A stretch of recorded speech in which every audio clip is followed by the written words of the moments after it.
Era novembro de 1873. Aquele era um dia normal no convento como todos os outros, exceto por um acontecimento muito estranho. De repente, Irmã Maria da Cruz, que se achava sozinha naquele momento, ela começou a ouvir um gemido, como se alguém estivesse sentindo dor. Irmã Maria da Cruz conta que ela começou a perguntar quem era que estava fazendo medo a ela, mas por mais que ela perguntasse, insistisse, ela não tinha nenhuma resposta. Então ela entendeu que podia ser uma alma do purgatório e a única coisa que ela podia fazer por aquela alma era rezar por ela, e foi justamente o que ela fez. Durante 3 meses, Irmã Maria da Cruz intensificou suas orações, só que ela percebeu que aquela voz não desaparecia. Até que no dia 15 de fevereiro de 1874, ela finalmente descobriu que era a pessoa por trás daquela voz. Se tratava de outra religiosa com quem ela conviveu, chamada Irmã Maria Gabriela, que morreu no dia 22 de fevereiro de 1871, aos 36 anos de idade, e desde então ela se achava no purgatório. Irmã Maria Gabriela contou para Irmã Maria da Cruz que sua alma ia ficar aparecendo para ela durante algum tempo. E durante muitos anos houve essa comunicação entre as duas almas. E cada vez que aparecia, Irmã Maria Gabriela, com a permissão de Deus, dava conselhos e revelava coisas sobre a eternidade. Além disso, ela também respondia algumas perguntas que Irmã Maria da Cruz fazia. Geralmente eram perguntas que o padre confessor de Irmã Maria da Cruz queria que ela fizesse, e ele também queria que ela anotasse tudo no diário. E eu reuni nesse vídeo as 15 perguntas mais interessantes sobre o purgatório que Irmã Maria Gabriela respondeu para Irmã Maria da Cruz. Sobre a hora da morte.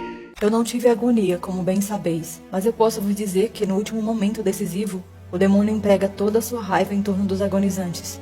Deus, para dar mais mérito às almas, permite que elas sofram as últimas provas nesses últimos combates. Muitas vezes, no fim da vida, naqueles transes da morte, naquelas lutas terríveis contra o anjo das trevas, saem elas vitoriosas. Deus não permite que uma alma que lhe foi dedicada na vida pereça nesses últimos momentos.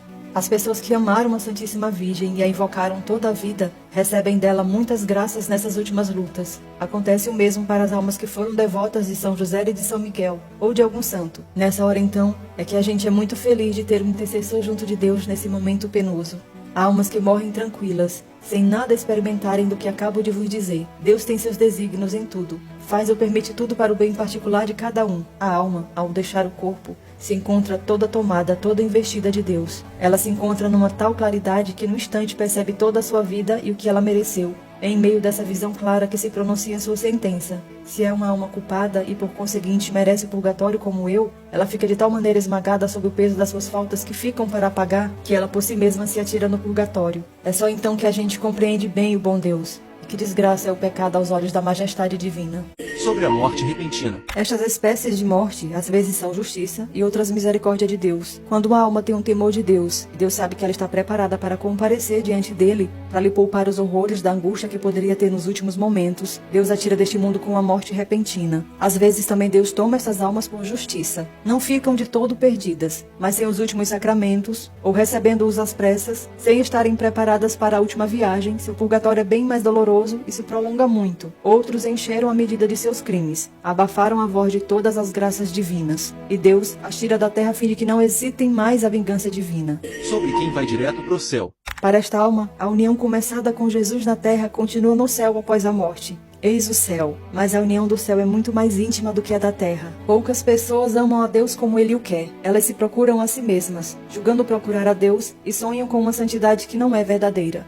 Sobre os níveis do purgatório. Eu queria dizer que há diferentes graus no purgatório. Assim eu chamo o grande purgatório, o lugar onde estão as almas mais culpadas, onde eu fiquei 2 anos sem poder dar nenhum sinal dos meus tormentos. No nível mais baixo do grande purgatório estão as almas que cometeram enormes crimes durante a vida e que a morte as surpreendeu nesse estado sem que tivessem tempo de se penitenciarem. Salvaram-se por milagre, muitas vezes pela oração dos parentes e de pessoas piedosas. Algumas vezes nem puderam se confessar e o mundo julgou perdidas. Mas o bom Deus, cuja misericórdia é infinita, lhes deu no momento da morte a contrição necessária para se salvarem, tendo em vista algumas boas ações que praticaram em vida. Para estas almas o purgatório é terrível, é o inferno, exceto isso, que no inferno se amaldiçoa a Deus, enquanto no purgatório bendizem e agradecem por terem sido salvas. O segundo purgatório é diferente do primeiro, se sofre também, porém menos. No segundo purgatório se encontram as almas que morreram culpadas de pecados veniais, pecados que não foram expiados antes da morte, ou então pecados mortais perdoados e não devidamente reparados. Há também o purgatório dos religiosos, homens e mulheres que se esquecem dos seus deveres, religiosos tíbios, padres que não exerceram seu ministério com a reverência devida à majestade de Deus, sacerdotes que não fizeram as almas que lhe foram confiadas amarem a nosso Senhor. Finalmente, há também o purgatório do desejo, que se chama o átrio ou ventrículo do céu. Poucas almas o evitam.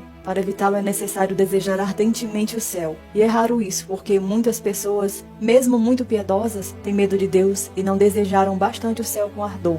Sobre o purgatório dos protestantes. Pela misericórdia de Deus, um certo número de protestantes se salva, mas o purgatório deles é longo e rigoroso. Eles não abusaram da graça, é verdade, como muitos católicos, mas não tiveram as graças insígnes dos sacramentos e outros socorros da verdadeira religião, o que faz com que sua expiação se prolongue por muito tempo no purgatório. Sobre a Eucaristia. Não, eu não vejo o bom Deus quando ele está exposto. Sinto sua presença. Vejo como vós, com os olhos da fé. Mas a nossa fé é muito mais viva do que a vossa. Nós sabemos sim, nós sabemos o que é o bom Deus. A Eucaristia deve ser para vós um imã que vos atrai cada vez mais. Para se preparar bem para a Santa Comunhão, é preciso amor antes, durante e depois da ação de graças. É preciso amar tanto a Deus e de tal modo que ele encontre em vosso coração uma doce mansão, onde ele possa repousar das ofensas que recebe em toda parte. Nosso Senhor é muito sensível no Santíssimo Sacramento. Pelo menos então amai-o pelas almas injustas. E o bom Jesus se sentirá confortado e consolado nesse desprezo. Sobre a visita de Nossa Senhora. Eu estou no segundo purgatório desde o dia da Anunciação da Santíssima Virgem. Nesse dia vi pela primeira vez a Santíssima Virgem, porque no grande purgatório a gente não a vê. A visita de Maria nos anima e depois esta boa mãe sempre nos fala do céu. Enquanto a vemos, nossos sofrimentos parecem diminuídos. Nós também vemos São José, mas não tantas vezes como a Nossa Senhora. Nós a vemos com seu corpo.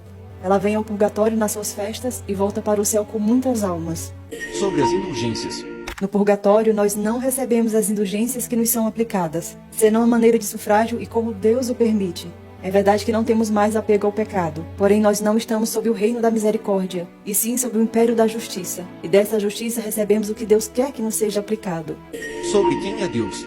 Nós não podemos ver a Deus no purgatório, então aí já seria o céu. Ah, não podeis imaginar nem representar na terra quem é Deus. Nós, porém, o sabemos e o entendemos porque nossa alma está desprendida de todos os laços que a impedem de compreender a santidade e a majestade do bom Deus. Sobre se as almas se consolam no purgatório. No purgatório, nossa única consolação, nossa única esperança é só Deus. Na terra, Deus permite que a alma seja consolada por um coração amigo, e se nesse coração ainda não se encontra o amor de Jesus, as consolações são vãs e perdidas. Mas aqui as almas estão mergulhadas em Deus, na vontade divina, e só Deus pode aliviar a dor que precedem.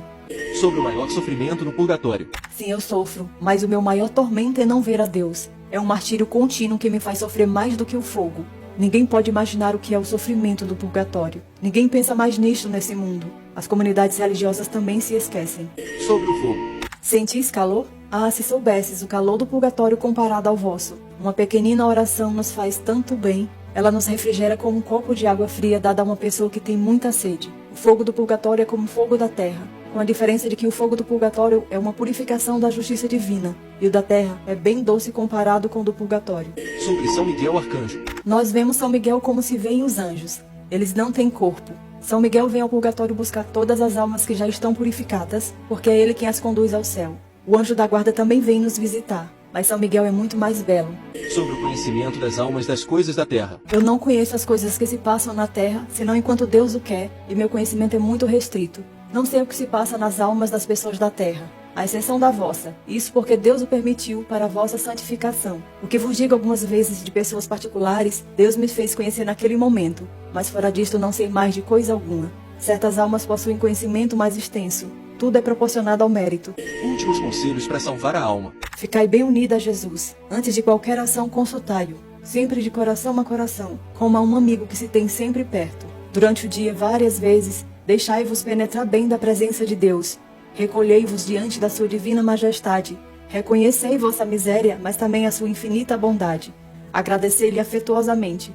Podeis falar com Jesus o dia inteiro. É o que ele espera de vós já há muito tempo. E de buscar no coração de Jesus o que necessitais para vós e para os outros. Ele nada vos há de recusar. Quando puderdes, fazei uma visita a Jesus na Eucaristia e dizei-lhe vossos sofrimentos, alegrias, tudo enfim. Falai-lhe como a um amigo, a um pai, a um esposo.